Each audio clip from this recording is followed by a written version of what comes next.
leiam lá o texto apostilado, tá? Eu não, como eu falei, eu não vou ficar aqui detalhando cada calendário, né? Porque ficaria extremamente moroso, tá? Isso é uma coisa que é melhor vocês realmente ir lá lerem, conhecerem, tá? Para ver essa diversidade na prática, tá? Aqui eu vou me ater à história do nosso calendário, né? Tá? A gente já viu que alguns elementos do nosso calendário são muito antigos, né? Por exemplo, né, essa questão do dia, não tanto do dia, mas de como contar o dia, né? Em intervalos aí múltiplos de 6 horas, né? Vem da Suméria, né? Nós já vimos que a nossa semana vem é a herança dos babilônios, tá? Que são pós-sumérios, né? Então, assim, a gente já viu que essa herança, né, já é mais antiga, né? Mas é claro que eu vou centrar aqui agora a partir de Roma, né? Que foi exatamente ali o que acabou herdando, né? A forma de contabilizar, os nomes dos meses, etc. e tal, vem aí do calendário romano, né? Ok? Então vamos lá. Basicamente aqui nós começamos com o calendário romano antigo, né? Ou seja, logo após ali a fundação de Roma, né? Foi instituído um calendário, né? Para aquela sociedade que era quase uma cidade-estado de início, né? Ainda não era o grande Império Romano, né? Era uma coisa mais localizada.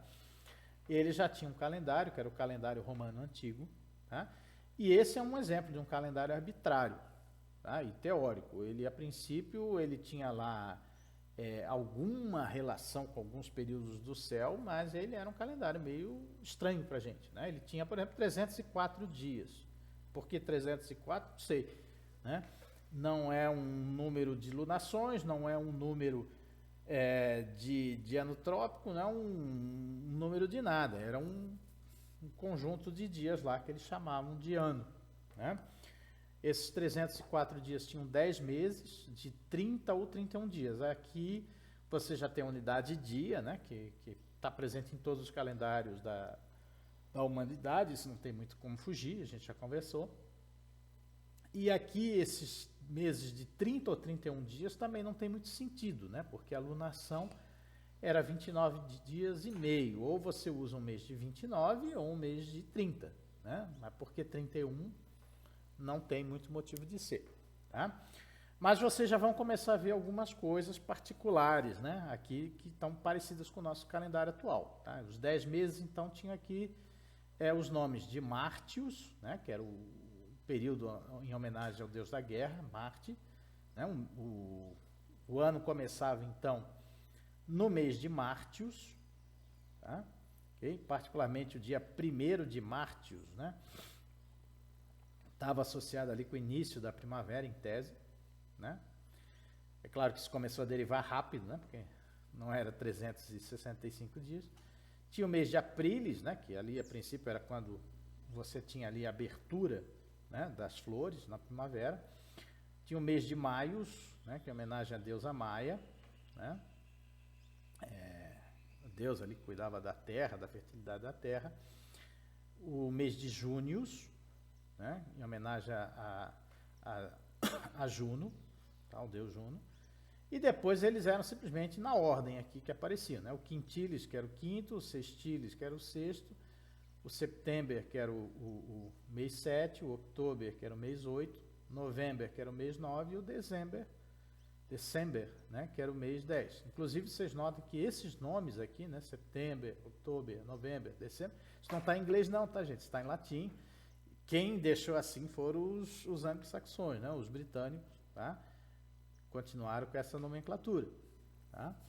Ok? Bom, obviamente a gente não tem quintilis e sextilis, mas a gente vai ver por que depois.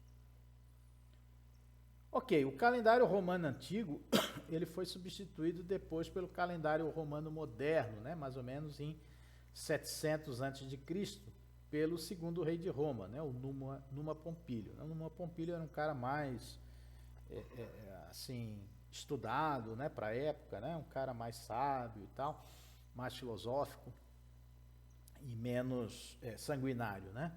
Então ali ele começou a mudar várias coisas na sociedade romana, né?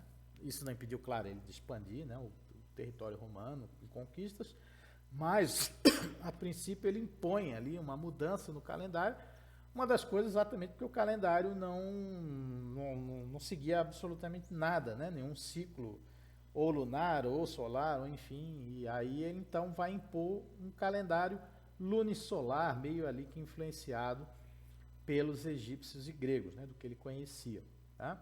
E era um calendário teórico também, tá? Então, o calendário, né, do Numa Pompílio, que é o segundo adotado por Roma, ele ia ter 355 dias, né? Então, como ele ia ter 51 dias a mais, ele cria 2 meses a mais que não existiam, tá?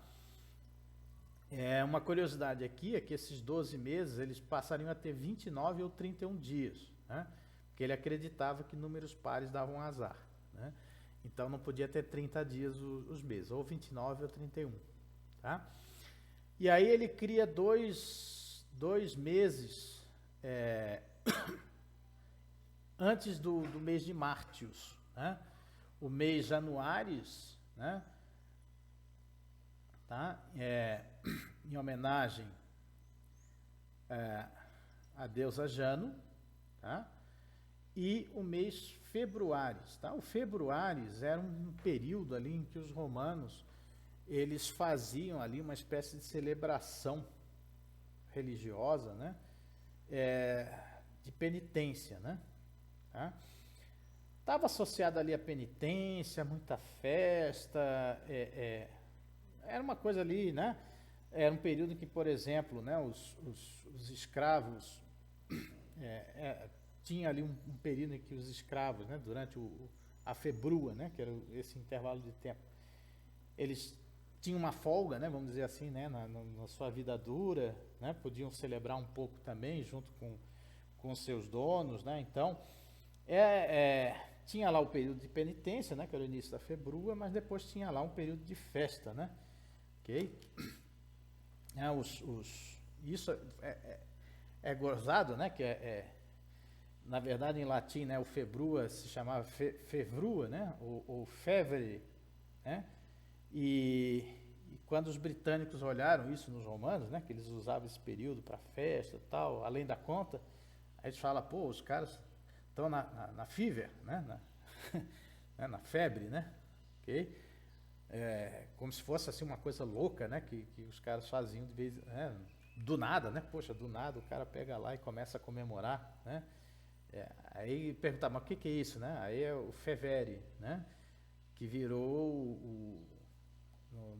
para os anglo-saxãos fever, né, febre, né, tá? Que aí começaram a designar, né, quando o cara estava lá delirando, né, aí doente mesmo, tá na fevere, né, no fever, né, na febre, tá? E até hoje isso permanece, né? E esse festival Februários, né, que era uma espécie de comemoração além da conta, continuou, né, nas culturas dominadas anteriormente por Roma, né? E virou o carnaval, né? Carnaval europeu, tá?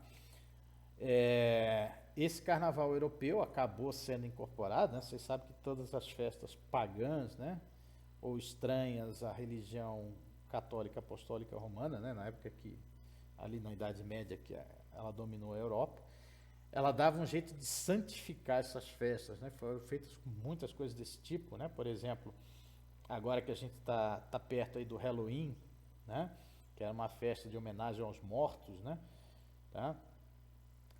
A Igreja Católica Apostólica Romana naquela época deu jeito de fazer ali o finados, né, que era uma homenagem mais célere, né, aos mortos. Tem a questão do Natal, né, que não existia, tá? Essa questão de comemoração do nascimento de Cristo foi uma coisa artificialmente imposta, né, ali pela questão de que se comemorava, né, o Natal ocorria próximo, né, em 25 de dezembro, próximo ao festival europeu, né, que dava conta do início do inverno para eles, né, tá? Então eles deram um jeito de criar, né, uma festa religiosa para suprimir isso. E várias coisas, né, associadas a isso, tá? Foram feitas ao longo da Idade Média, tá? Então, assim, o Carnaval acabou virando uma festa religiosa móvel também no nosso calendário, mas o jeito de comemorar até hoje continua do mesmo jeito que era na antiga Roma, né? Uma festa ali meio do nada, né? Assim, não, vamos comemorar porque é Carnaval, né? É o Februa, né? Tá? Então, o Februaris era o mês em que ocorria o Februa, né? O Carnaval, né? E até hoje isso meio que permanece, né, na nossa cultura, tá? E os outros meses continuaram, né? Os meses que já eram do calendário romano antigo, né?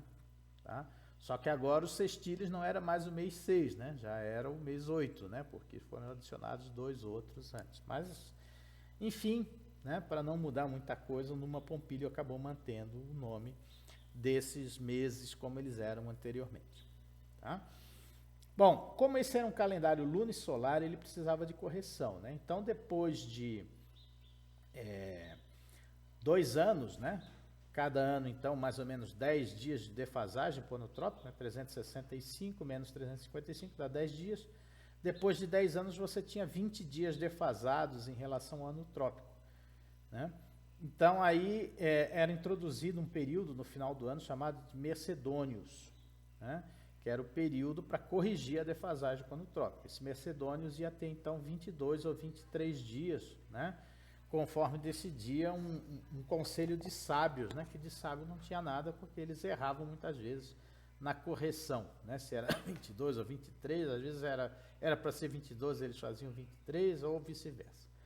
Tá? Isso acabou começando a dar problemas, né? Na derivação da data da primavera. Isso trazia problema, claro, para a agropecuária, né? Então, motivado por isso, né? Em 46 a.C., né, o Júlio César, que tinha meio que recém se autoempossado, né, na República Romana, né, ele peitou lá a República Romana, né, ele foi vencedor na conquista da Gália, né, que hoje é a França, e aí o Senado romano mandou ele dispersar o exército, ele não aceitou, ele marchou contra Roma, né, conquistou Roma numa guerra civil e se autodeclarou ali cônsul, né, da República Romana, né, mas era um ditatorial, né, de uma forma ditatorial. Tá? Apesar disso, né, dessa visão meio militarista, o Júlio César era um cara bastante lógico, né? Ele, inclusive, teve bastante sucesso por causa disso. Né, na sua vida militar, na sua vida política nem tanto. Ele acabou assassinado depois, poucos anos depois. Mas ele viu essa questão, né, se incomodava aí, esse calendário mal feito, né, e aí ele pede então, né, para evitar essa derivação da data da Páscoa, da data da entrada da primavera, ele resolve então fazer uma reforma, né, no calendário, né, e impondo aí um calendário novo, né, chamado de calendário juliano, em homenagem a ele, claro. Só que ele vai encomendar essa reforma, ele não faz a cabeça dele, né, ele encomenda essa reforma a um astrônomo, né, o astrônomo Sosígenes, nome ruim de falar, da escola de Alexandria, tá? Ele vai encomendar então a esse astrônomo que faça, né, uma análise de quão defasado estava o calendário romano, né, com relação à entrada da primavera, tá? E como esse novo calendário deveria ser estruturado para evitar novos atrasos. Tá? Então, o Sosígenes ele vai propor um calendário solar, né, e obviamente teórico, né, sem a observação necessária, para o que ele achava que era o ano trópico, né? Na verdade, pelo que ele conhecia que era o ano trópico na época, né? Então, na época, ele dizia que o ano trópico era 365 dias e um quarto de dia, que era o que os egípcios conheciam na época. Tá? Então, basicamente aqui, né, como esse calendário ele tem que aumentar 10 dias, né? O Júlio César, então, ele vai fazer um calendário agora, não de 29 ou 31, mas vai impor meses de 30 ou 31 dias menos para februários, né, que ele continua mantendo, por ser um período ali especial, apenas 29 dias. Tá? Então os meses continuam os mesmos, né, do calendário anterior, né, só que agora passam a ter 30 ou 31 dias, né, totalizando então 365 dias. Né.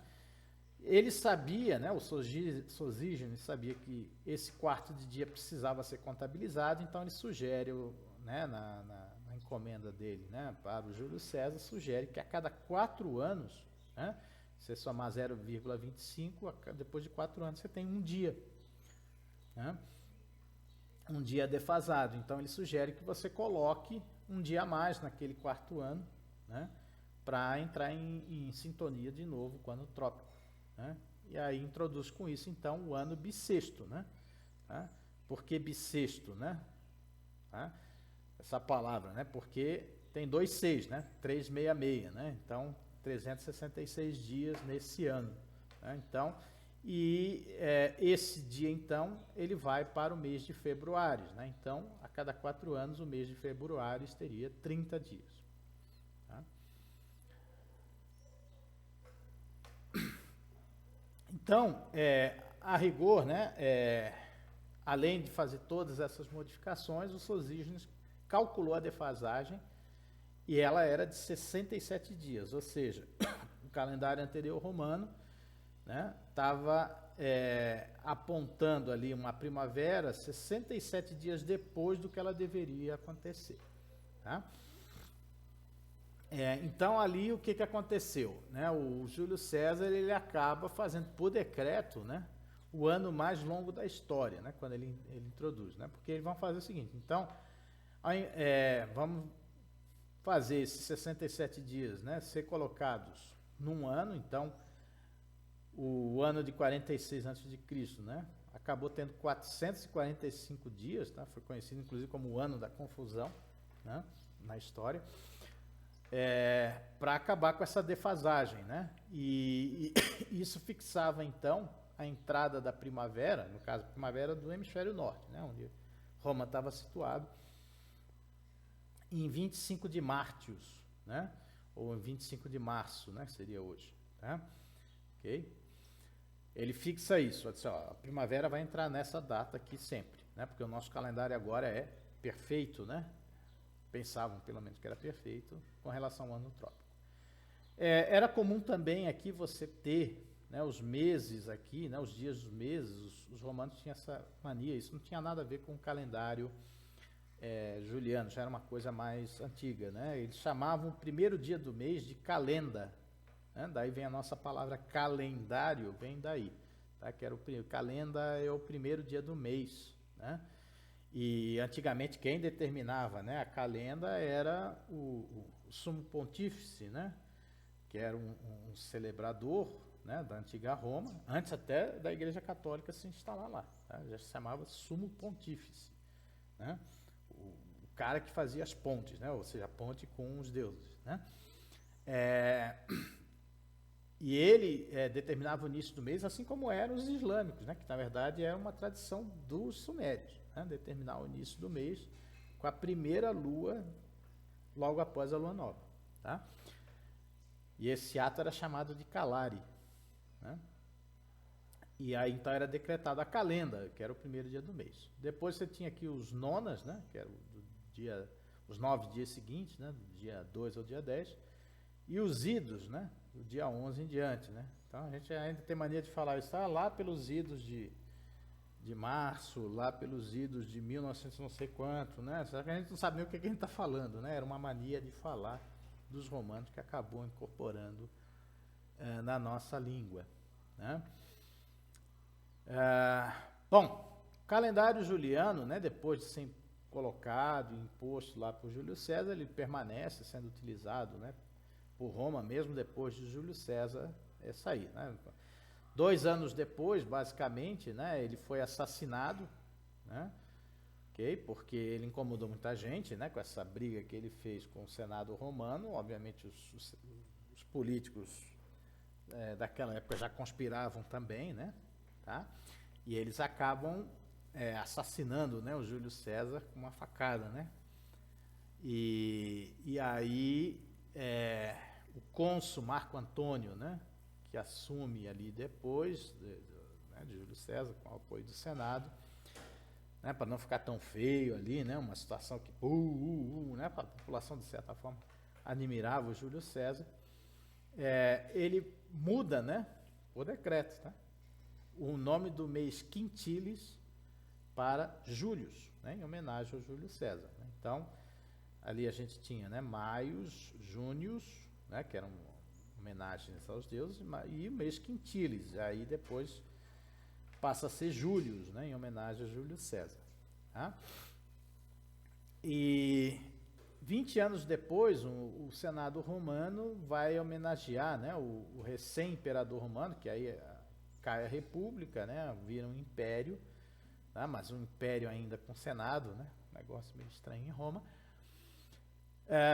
O César Augusto, né, porque ele tinha feito ali a reunificação de Roma, né, que Roma acabou sendo meio conturbada aí depois desse período, né, dessa briga do Júlio César com o Senado romano. Ele faz uma reunificação e aí com isso o Senado, né, aquela coisa, né, de político, não, vamos homenagear o cara, mudar o mês Sextilis para Augustus, né, em homenagem ao César Augusto. Né? Só que o mês Sextilis tinha 30 dias. Pô, o César Augusto não pode ficar menor do que o Júlio César, né?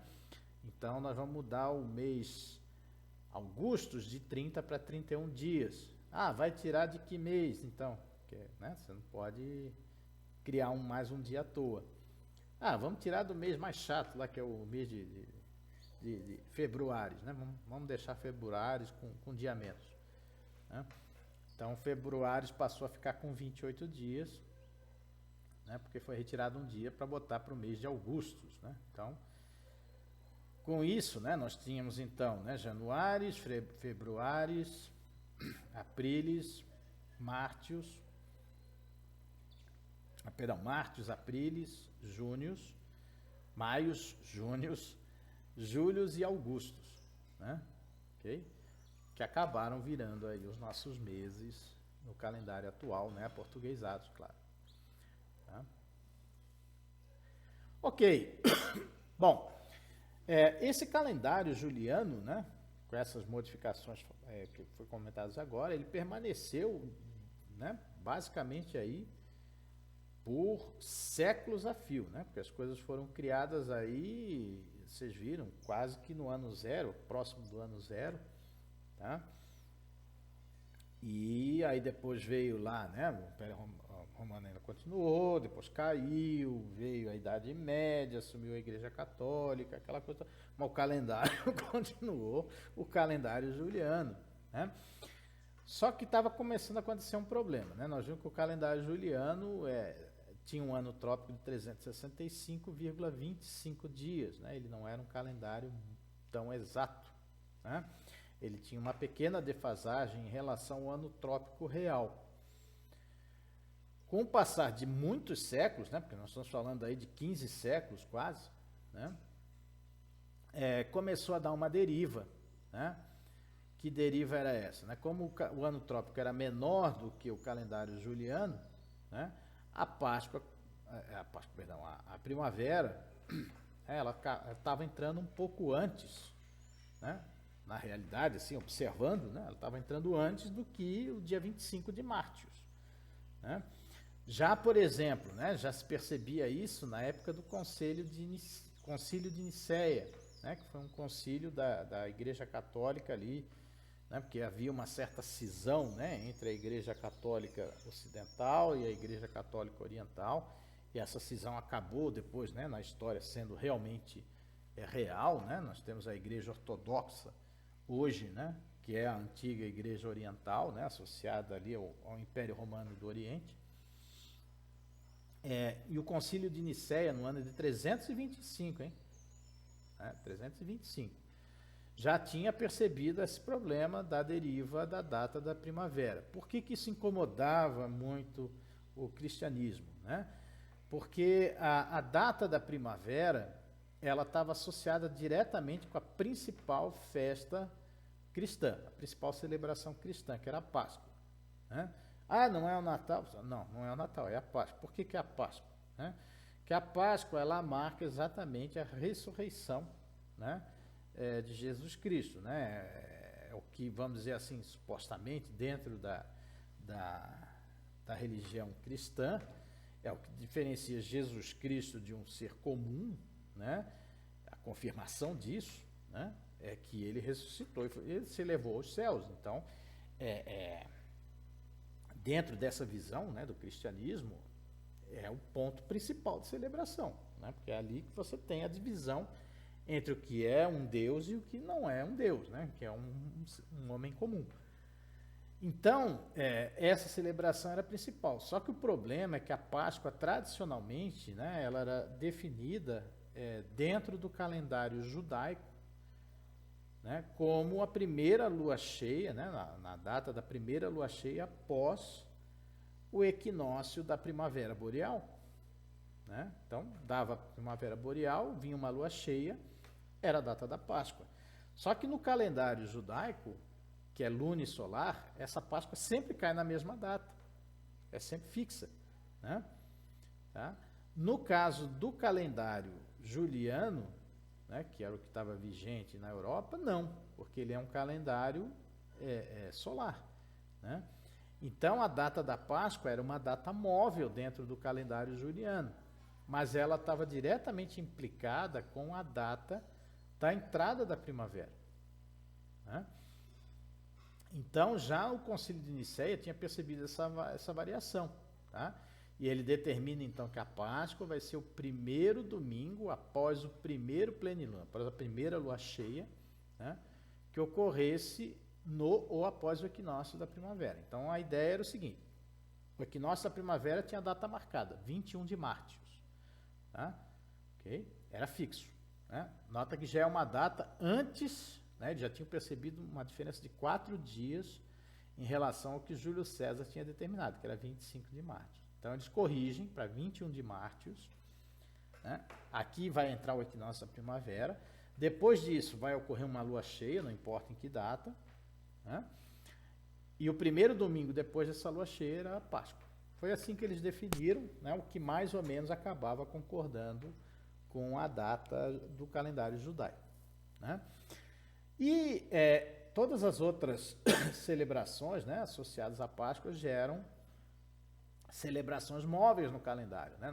Por exemplo, sexta-feira da Paixão, Páscoa menos 2 dias, a quarta-feira de cinzas do Carnaval, Páscoa menos 46 dias, né? Depois vem a Quaresma, e o próprio Carnaval, Páscoa menos 49 dias, tá? O domingo de Carnaval. Tá?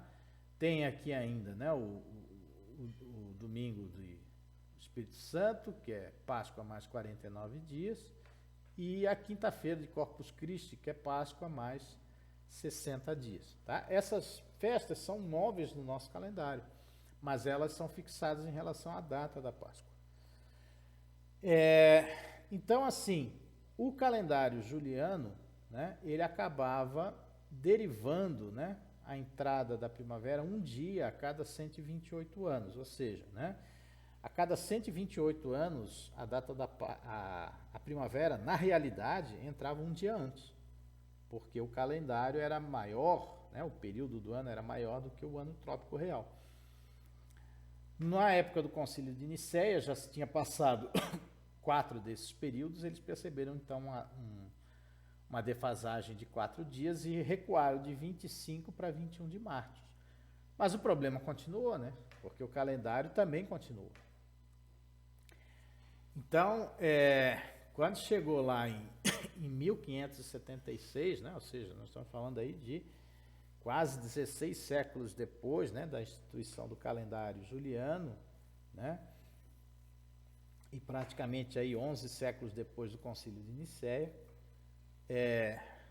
o pessoal já estava se percebendo, né, que a diferença, né, entre a entrada real da primavera, né, e o 21 de Mártios, né, estava assim, já bastante defasado, e aí o Papa Gregório XIII acaba conseguindo apoio, né, suficiente na Igreja Católica Apostólica Romana para fazer uma correção no calendário juliano. Tá? Eles então abrem uma concorrência, né, meio que é o exemplo que fez Júlio César, né, para que astrônomos e sábios pudessem fazer, né, a determinação correta do ano trópico para evitar novas defasagens e também determinar qual era o atraso, o adianto, né, do calendário em relação à primavera real. Tá? Bom, o projeto vencedor foi de um astrônomo napolitano, né, chamado Luigi Grigio, né, lá no texto está Luiz Lílio, né, que é o nome aportuguesado dele. Ele conseguiu, né, perceber um atraso de 10 dias do calendário juliano vigente para o ano trópico, né, para a entrada da primavera. Ou seja, né, ao invés de a primavera estar entrando em 21 de Mártios do calendário vigente, como tinha determinado o Concílio de Nicéia, na verdade ela estava entrando no dia 11 de Mártios. Né? Então era preciso fazer essa correção dessa defasagem. Além disso, né, ele tinha determinado o ano trópico, né, que se conhecia na época, com 325,2425 dias. Né? Ou seja, era possível fazer então uma correção de um ciclo perfeito ao longo de 400 anos. Né? Ou seja, nós temos o ano trópico de 360, né, se estabeleceria um calendário com 365 dias. A cada 4 anos, né, você introduziria um dia, que é a correção do ano bissexto, mas depois de 100 anos você não poderia fazer essa correção. Né? Tá? Então, ao invés de fazer a correção do ano bissexto, você não faz. E depois de 400 anos, você faz a correção. Né? Então, a ideia é, cada 4 anos eu corrijo um dia, introduzo um dia. Se for um século cheio, né, 1900, 1800, 1700, eu não faço a correção. Porém, se for um século que seja divisível por 4, né, por exemplo, 1600, 2000, 2400, eu faço a correção. Né? Com isso, então, na cabeça lá do Luigi Grigio, a princípio, isso daria conta, né, depois de 400 anos, de todas as correções possíveis do ano trópico até a 4ª casa. Né? Então, com isso, né, mais uma vez, por decreto, né, o Papa Gregório vai fazer, né, uma bula papal, né, que naquela época era um decreto, né, válido inclusive para todas as regiões onde a Igreja Católica era preponderante, né, na época, que era quase toda a Europa, uma bula chamada Inter Gravíssimas, né, tá? E para ser aplicada aqui no dia 4 de outubro de 1582. Tá? Então, nesse dia, né, você iria pular 10 dias. Né? Ao invés de você passar de 4 para dia 14, para o dia 5 de outubro, você passaria para o dia 15 de outubro, né, para suprimir 10 dias e entrar de novo ali, né, em sintonia com o ano trópico. Tá? Então, as pessoas lá foram almoçar, né, no dia... Lembrando que a data mudava, né, ao meio-dia, foram almoçar no dia 4, né, e voltaram ao trabalho à tarde no dia 15 de outubro. Né? Se você tinha ali uma dívida para vencer, né, nesse intervalo, você rodou, né, ou não, né, se você tinha que pagar alguma coisa ali pelo dia 8, né, que bom que não precisa pagar mais, porque o dia 8 não existiu. Né? Sei lá como é que fizeram na época, mas enfim, foi feito assim. Né? Obviamente isso encontrou muita resistência, né, principalmente na parte da Europa, que não era ali de domínio total da Igreja Católica, né, a parte protestante da Europa. Muitos países só aderiram a esse calendário gregoriano quase um século depois. Tá? Mas, enfim, né, acabou sendo imposto e essa correção continua sendo feita até hoje. O nosso calendário é esse, é o calendário gregoriano. Tá? Porém, ele não é exato. Né? Hoje a gente sabe que o ano trópico ele é aí algo em torno de 26,8 segundos menor do que o proposto lá pelo Grigio, né? Na reforma gregoriana. Tá? Então, isso vai fazendo com que o nosso calendário também fique defasado. Tá? Então, depois de 3.224 anos, que é bastante tempo, claro, né, ele vai estar aí um dia atrasado, né? Então, como a reforma foi imposta aqui em 1582, no ano de 4.806, o nosso calendário gregoriano vai estar um dia atrasado, né? Tá? Ou seja, nós vamos precisar fazer ali uma correção, a exemplo do que foi feito com a reforma gregoriana, só que aí é um dia só, né? Uma saída fácil ali é você pegar um ano que tem que ser bissexto ali perto desse ano de 4.806 e deixar de considerar ele como bissexto, né? Tá? Para matar essa defasagem de um dia, tá? Não é nada do outro mundo, mas enfim, é só para falar que o nosso calendário também não é exato, vai precisar de uma correção para o futuro. Tá? Ok, posto isso então, né, do nosso calendário, da história do nosso calendário, né, que é uma história aí muito baseada, né, em heranças, né, dos sumérios, dos babilônios, da Roma antiga e também aí, né, sulcado, né, por decretos diversos em diversas épocas, tá? Vamos falar agora um pouquinho aqui sobre a questão, né, do padrão de tempo e hora, né? Tá? Bom, a gente já viu que a hora, né, do jeito que a gente contabiliza e conta, ela surge lá com os sumérios, né? A questão de dividir o dia em 24 horas. Porém, a questão da hora, né, como que eu contabilizo a hora, era local. Né? Então, até 1884, cada cidade tinha a sua hora. Né? Se você sair aqui de Itajubá e ia lá para Ribeirão Preto, você ia ter que mudar o seu relógio. Né? Porque cada cidade tem a sua longitude, né?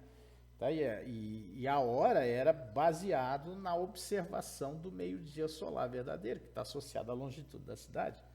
Tá? Então você tinha que corrigir, eram poucos minutos, mas era uma chatice, porque você tinha que corrigir, os relógios da cidade tinham lá, né, a hora local. Tá?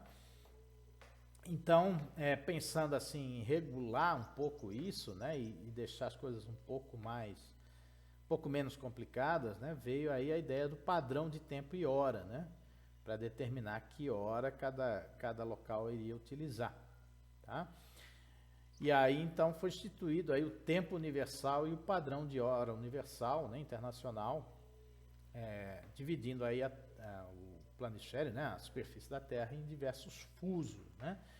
Bom, o ponto zero desses fusos foi definido aí como o meridiano de Greenwich. Né? Greenwich era o observatório real naval britânico. Né? Na época que foi instituído isso, o Império Britânico dominava boa parte do mundo, né? Então, por essa razão, determinar o ponto zero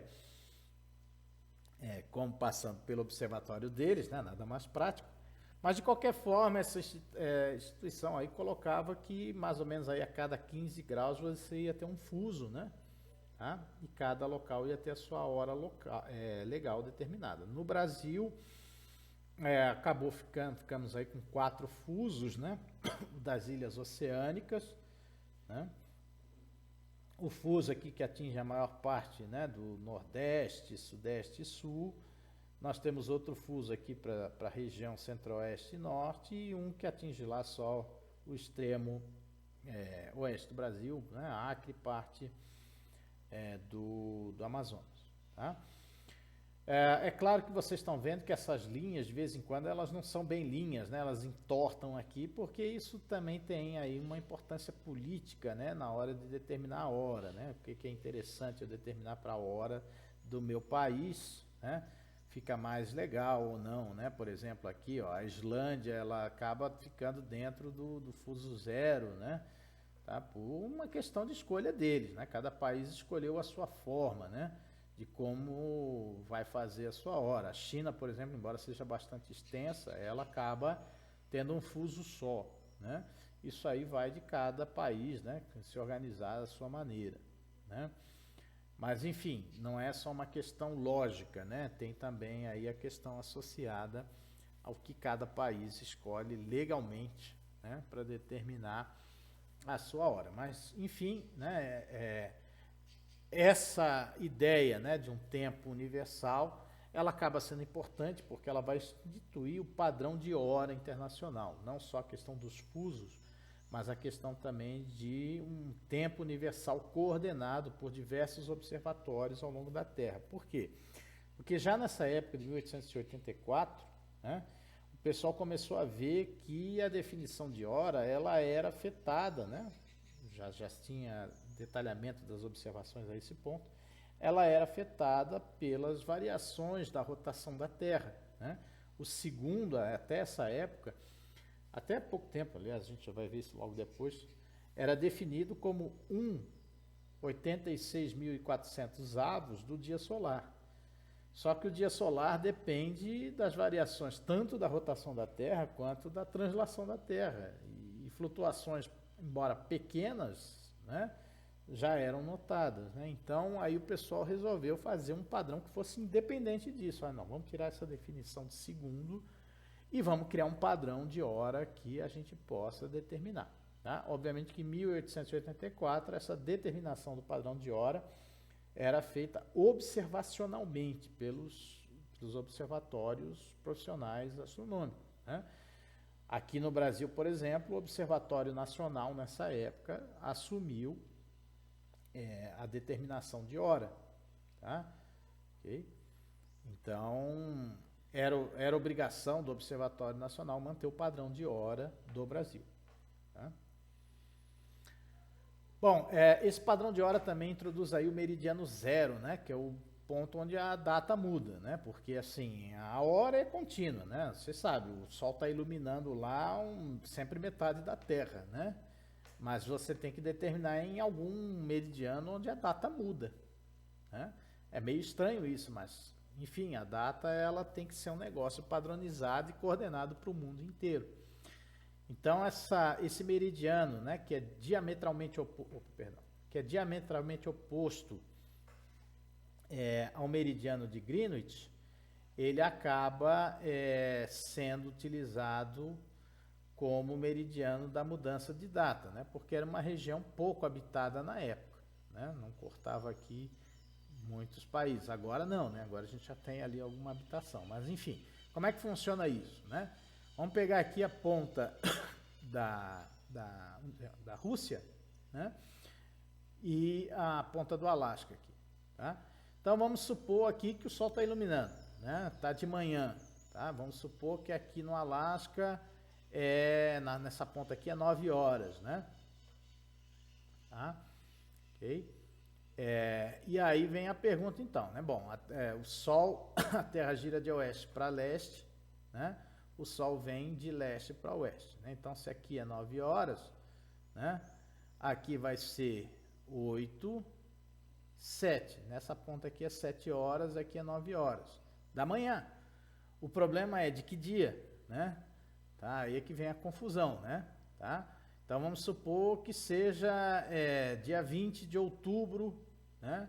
Aqui na ponta do Alasca. 20 de outubro, 9 horas da manhã, tá? Aqui nessa ponta vai ser 7 horas da manhã, mas no dia 21 de outubro.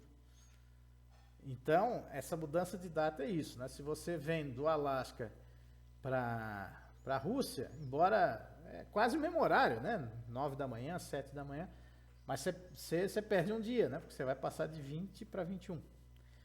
Por outro lado, se você vai na outra direção, né? Você vai do Alasca para cá, você ganha um dia, né? Porque você sai 7 da manhã do dia 21 e chega aqui 9 da manhã do dia 20. Tá? É meio estranho, mas enfim, você tem que determinar esse padrão. Em algum ponto, a data tem que marcar. Em algum meridiano, né, a data tem que mudar. Tá? Dando continuidade aqui nessa disposição, né, internacional para determinar aí o tempo, tá? Mais tarde, em 1960, é criado aqui o Tempo Universal Coordenado, né? Que hoje, inclusive, é distribuído pelos GPS, né? Que é o Serviço de Geoposicionamento Global, que é comercial, né? Existem várias empresas que distribuem o GPS, mas o GPS ele é determinado pelo tempo universal coordenado, né, que é um consórcio de diversas instituições espalhadas ao longo do mundo inteiro. Tá? Esse tempo universal coordenado, ele tem como base a atuação de relógios atômicos, né, e mais recentemente os relógios que são mais precisos, né, que estão baseados ali no padrão de variação Maser de hidrogênio. Tá? Esses relógios são extremamente precisos, extremamente caros. Né? Aqui no Brasil, a instituição que continua, né, sendo aí a responsável pelo serviço do tempo universal coordenado é o Observatório Nacional, né, a instituição que está ligada aí ao Ministério da Ciência, Tecnologia e Inovação, e está no Rio de Janeiro. Tá? O ON ele tem 7 relógios, né? São 5 relógios atômicos e 2 de padrão Maser de hidrogênio para se manter, né, nesse consórcio do tempo universal coordenado. Né? Então, o que se faz, né, no mundo inteiro? Existe, claro, uma coordenação, que atualmente é norte-americana, né, estadunidense. Ela pega, então, né, a informação de todos esses relógios ao longo do mundo inteiro, né, faz uma média e determina, então, um tempo universal coordenado com uma precisão absurda. Né? Tá? É claro que esse padrão de tempo também, ele não está só aí, né? Mas a gente precisa dessa precisão absurda para o nosso dia a dia? Não, né? Mas para a ciência precisa. Tá? Então, assim, a definição antiga do segundo, né, que era 1,86.400 avos do dia solar médio, hoje a definição moderna ela é independente da rotação da Terra, né, das oscilações da rotação da Terra. Ela está associada a um padrão que é reproduzível com relógios atômicos. Né?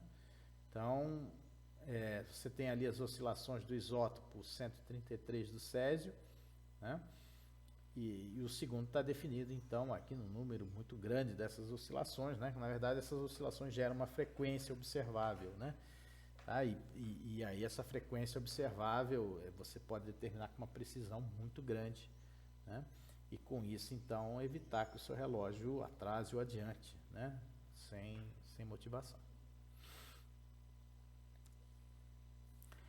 Ok, vamos fechar agora então aí essa parte, né, falando um pouquinho sobre alguns tópicos aqui mais rápidos, né? Vamos falar sobre a questão da equação do tempo. Tá? Bom, o que vem a ser a equação do tempo? Né? A gente estava falando lá no início, né, eu ainda falei que a gente ia voltar a discutir isso nesse módulo, que era o dia solar. Né? A gente utiliza no nosso relógio o chamado dia solar médio, né? Que é 24 horas, bonitinho e tal. Mas, na verdade, o dia solar ele é variável. Tá? Ele não dura sempre exatamente 24 horas. Por que isso?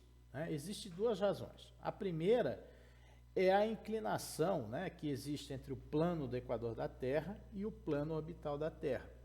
Tá? Lembre-se, a gente observa, né, o dia solar, ele é definido como o intervalo de tempo entre duas passagens sucessivas do Sol pelo meridiano. Tá? Com a Terra se movimentando em torno do Sol, né, nós temos a impressão de que o Sol se movimenta na esfera celeste. Então, nós falamos, olha, ele vai atrasar 4 minutos por dia, mas não é exatamente sempre a mesma quantidade. Por quê? Porque o Sol, ele vai estar se movimentando na eclíptica, né? Sob o ponto de vista da esfera celeste, aqui de algum observador na superfície da Terra. E essa eclíptica, ela é inclinada em relação ao Equador, tá? Então, tem hora que o Sol está mais para o norte do Equador, tem hora que o Sol está sobre o Equador, né, nos equinócios, tem hora que o Sol está ao sul do Equador. Tá?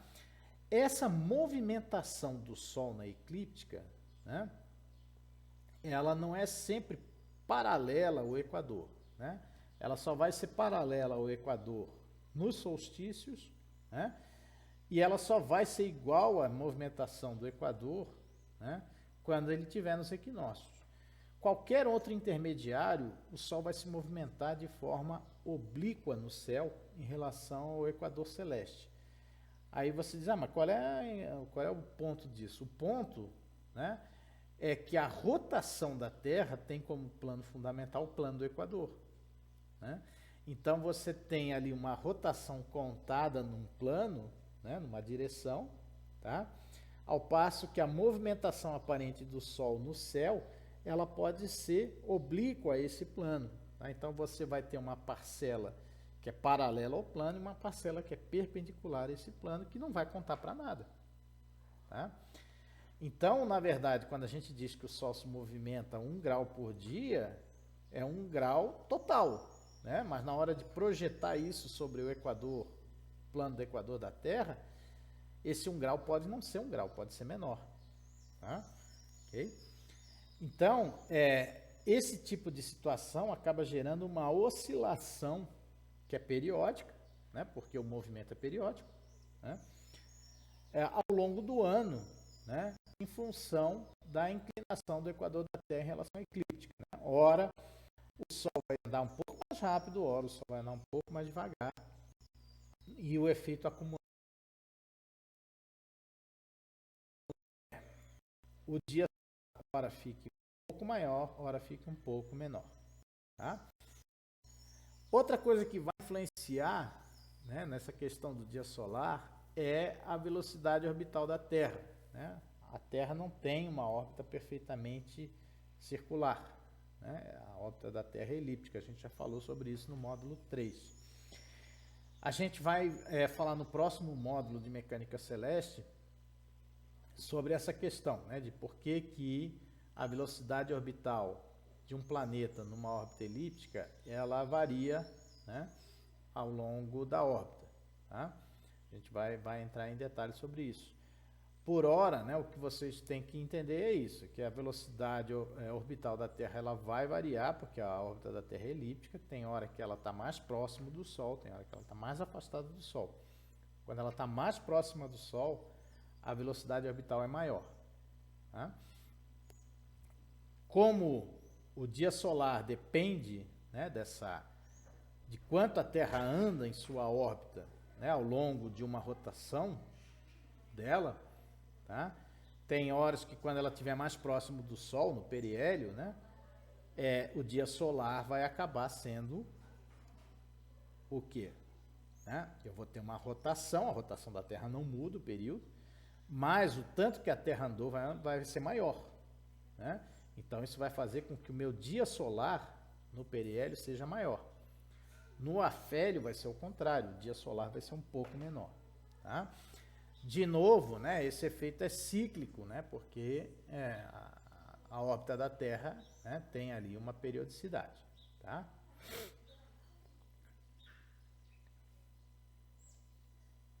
Então, quando a gente coloca isso daqui, né, para ver como que a coisa se processa, nós podemos ver aqui nesse gráfico, e agora não aparece aqui o cursor. Agora sim, no gráfico da esquerda, tá? Então aqui, ó, aqui está a variação, tá, do dia, perdão, do dia não, do atraso, né, que a gente tem aqui do Sol, né, ao longo do ano, atraso ou adianto, tá, do Sol ao longo do ano, né, conforme os efeitos que a gente tem, tá? Então aqui, por exemplo, né, velocidade orbital, tá? Ó, é um efeito cíclico, né? Claro, né? Tem hora que a Terra está mais próxima, hora que a Terra está mais afastada, né? O nosso periélio é mais ou menos aí pelo dia 3, 4 de janeiro, né? E o afélio mais ou menos aí pelo dia 3 a 5 de julho, tá? Então vocês notem que tem aqui, né, um efeito, né, de defasagem, um efeito de acréscimo, né, no dia solar, tá? Nós também temos aqui, né, um efeito associado à inclinação, que a gente já tinha comentado, né, o fato de os planos do equador e da órbita não serem os mesmos, né, tem uma inclinação de 23 graus. Isso gera também um efeito cíclico, né, ao longo do ano, tá? Sendo nulo né, nos equinócios e nos solstícios, né? Nos equinócios, porque o Sol está exatamente sobre o Equador, plano do Equador. Nos solstícios, porque o Sol tem um movimento exatamente paralelo, né, nessas datas ao Equador, ao plano do Equador da Terra. Tá? Então, aí nos equinócios, nos solstícios, o efeito zera. Né? E nos intermediários, você vai ter um efeito de acréscimo ou diminuição, né, do dia solar. Aqui, notem, tá? O efeito está mostrado o efeito acumulado, tá, gente? Ok? Então, o que isso significa? Né? Quando eu somo os dois efeitos, eu tenho aqui em preto, né, essa variação anual que a gente chama de equação do tempo. Né? Como que eu observo isso na prática? Né? Eu observo isso em função do horário da culminação do Sol em cada dia. Tá? Então, o Sol não vai sempre passar pelo meu meridiano ao meio-dia. Né? Ele pode variar, né, até cerca de 16 minutos para mais ou para menos, né, dependendo da época do ano. Isso eu já tinha salientado para vocês quando vocês fizeram lá a oficina 2. Né? Ó, a hora da culminação do Sol não necessariamente vai ser ao meio-dia. Tá? Pode ser antes, pode ser depois, depende da época do ano que você faça a sua observação. Mas aqui a gente está vendo, né? Nós temos uma variação aqui que inclui os dois efeitos, né? Da velocidade orbital e da inclinação do eixo de rotação da Terra ao longo do ano, né? Fazendo com que o Sol possa passar pelo meridiano antes ou depois do meio-dia. Né? Por exemplo, agora aí mais ou menos pelo dia 20 de outubro, né? Tá? Nós estamos mais ou menos aqui, nós estamos muito próximos aí, né, do início de novembro, quando nós temos aí a máxima defasagem para antes do meio-dia, né? Então o Sol aí vai estar culminando perto aí de 11h45 da manhã, que ele está passando pelo meridiano local, tá? Quando eu vou ter a mínima sombra do Gnomon. Tá? Então, assim, essa equação do tempo é uma coisa conhecida, né? Tá? Ela acabou influenciando de certa forma, porque a princípio, assim, né? Se você for contabilizar o dia solar de forma exata ao longo do ano, você vai ver que tem horas que o dia solar é um pouco menor, tem horas que o dia solar é um pouco maior do que as 24 horas, que é um período médio, né? Obviamente que as civilizações muito antigas não perceberam isso, né? Isso foi percebido ao longo da história a partir do momento em que houve uma maior precisão, né, na determinação da culminação do Sol. Tá?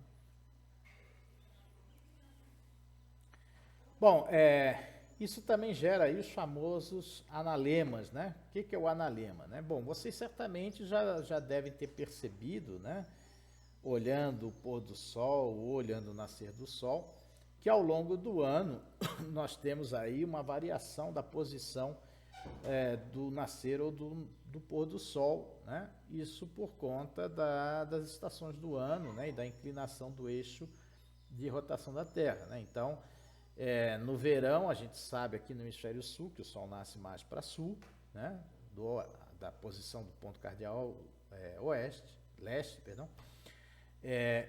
E no inverno ele nasce mais para norte, né, do ponto cardeal leste. Tá? Então, essa excursão norte-sul, ela está associada aí pura e simplesmente à inclinação do eixo de rotação da Terra. Só que, além disso, nós temos esse atraso, né, dado aí pela equação do tempo, né, o atraso, o adianto, né, da culminação do Sol, né, em relação ao nosso relógio, tá? Isso é em relação ao nosso relógio apenas, ok? Tá?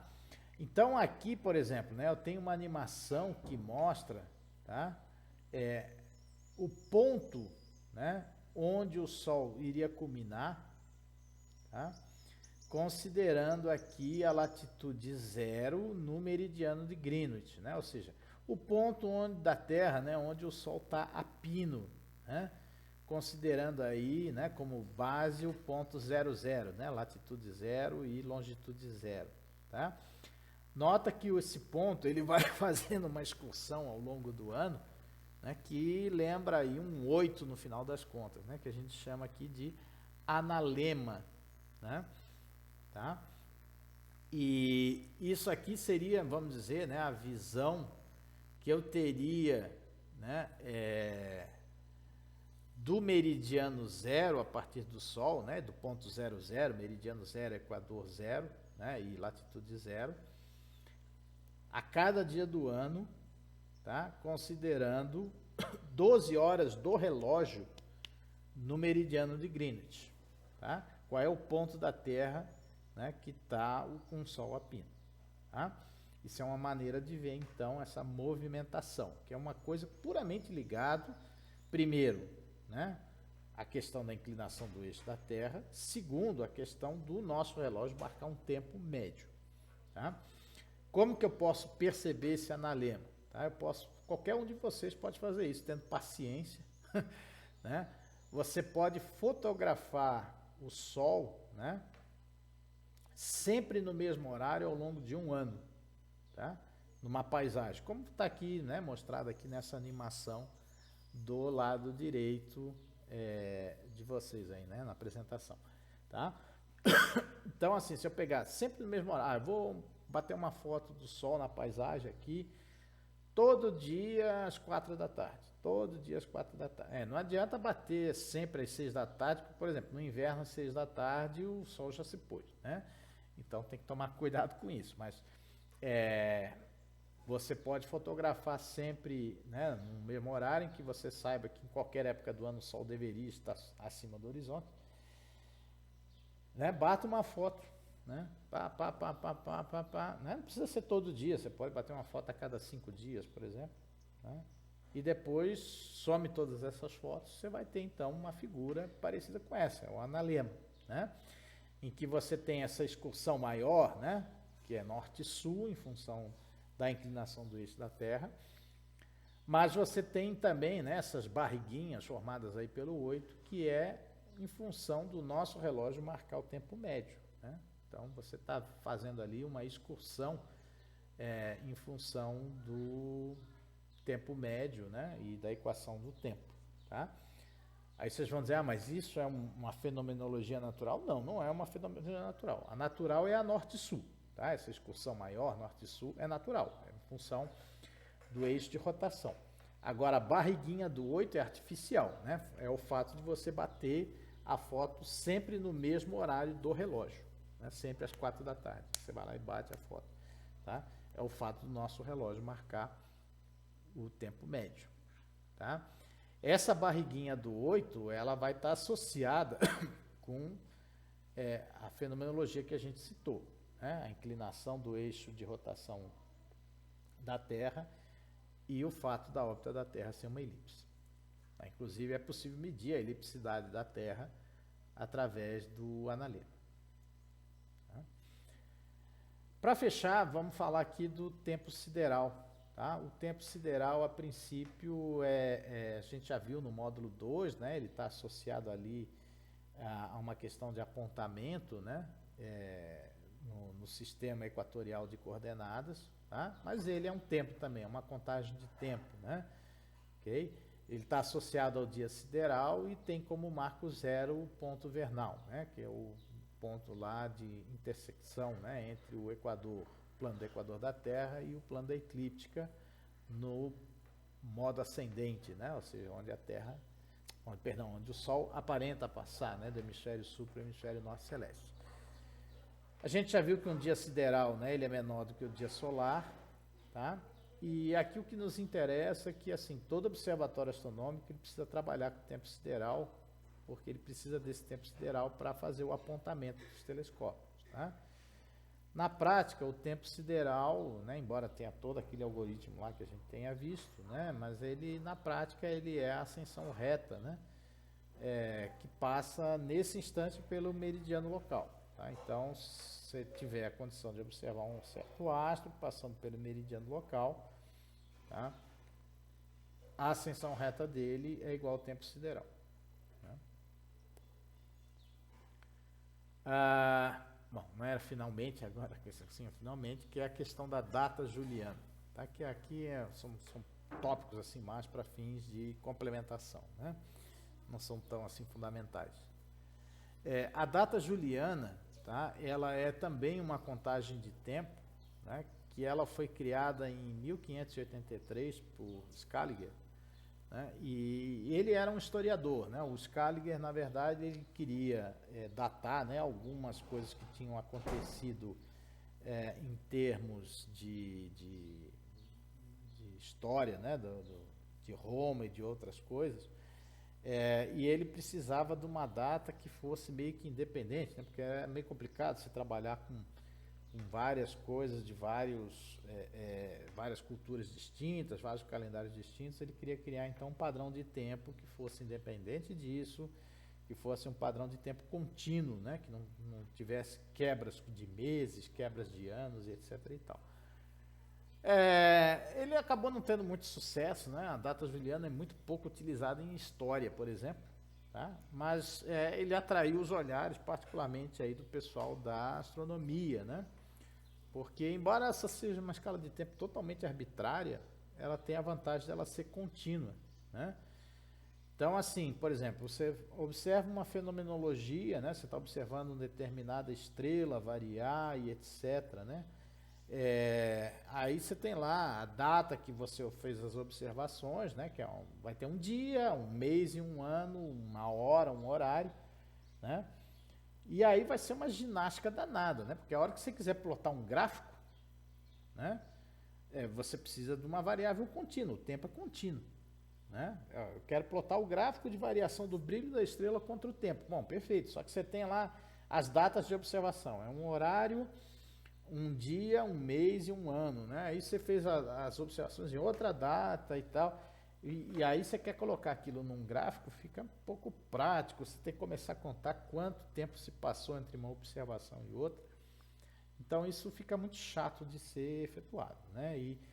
E a vantagem então da data juliana é isso, né? Você converte a data da observação para a data juliana, ela é uma data, uma base de tempo contínua. Ela é totalmente arbitrária, mas ela é contínua, né? Se eu quiser saber quanto tempo se passou entre a observação 1 e a observação 2, eu pego a data juliana da observação 2, diminuo da data juliana da observação 1, tenho tempo em dias entre as duas observações, sem precisar ficar fazendo conversão de mês, de ano, se o ano foi bissexto, se não foi e tal, e etc. Então ela é muito prática nesse sentido, né? E ela é bastante utilizada por astrônomos e astrofísicos que utilizam aí observações, né, ou fenômenos que têm duração de tempo longa, né? Tá? Coisas que você não pode determinar ali em 1, 2 noites, né, por exemplo. Tá? Você usa então a data juliana. Tá? Aqui tem um exemplo, né, de uma observação de uma estrela variável bastante famosa, né, a Omicron 7, que é a Mira 7, que é uma estrela pulsante, né, uma estrela tipo Mira, tá? E ela tem um período de variação extremamente longo, de centenas de dias, né? Então, as observações estão aqui, né? Esses intervalos onde não tem observação é quando a estrela tá, o Sol, né? Está basicamente ali na mesma ascensão reta da estrela, então fica difícil de observá-la, tá? Mas você tem lá as flutuações dela, né? São flutuações periódicas, né? Não é um reloginho, mas são periódicas, e isso ao longo aqui de uma data, né? Vocês estão vendo aqui, isso está em dias, tá? Então, olha só, aqui tem 500 dias, né? Entre esses dois intervalos. 500 dias, não, perdão. São 500 dias entre esses intervalos, né? 50, 200, 50, 700, são 500 dias de variação aqui, com uma data juliana, né? Que é uma data arbitrária, volto a falar, não tem nada de especial, né? Ela é dada em dias, né? E ela não tem um ponto zero especial, né? Ela simplesmente é uma construção completamente arbitrária, mas com a vantagem de ser contínua. Então é isso, pessoal, para esse tópico, tá? Para esse módulo, tá? Eu sugiro fortemente sempre, né? Como sempre, que vocês leiam o texto 4, né? O texto apostilado no site da disciplina, E no caso do livro texto, né, que a gente tem lá, que é o livro do Kepler, né, e da Maria, que é a esposa dele, não tem muita coisa sobre essa parte, né? Bom, o capítulo 6 ele trata basicamente de tempo, né, calendário, tá? Mas assim, tem, né, se a gente comparar com os outros tópicos, ele acaba sendo menos pulverizado, né, e mais concentrado no capítulo 6. E duas sessões ali que estão relacionadas ao tempo sideral e à Lua, tá? Mas eu aconselho que vocês leiam, então, né, essas partes aí também para ter um conhecimento além, né, do que foi passado aqui. Bom, é isso então. No próximo módulo, né, a gente vai ver sobre a mecânica celeste, tá? E todos aí os aspectos relacionados, né? Claro, sempre voltando a falar, né, sobre o ponto de vista de um curso introdutório, né? Mecânica celeste em si poderia ser um curso, né? Por exemplo, no meu curso de astronomia de graduação, nós tivemos mecânica celeste 1, 2 e 3, tá? Só para vocês verem que tem muita coisa, né? Até lá então, tá? Nos vemos em breve.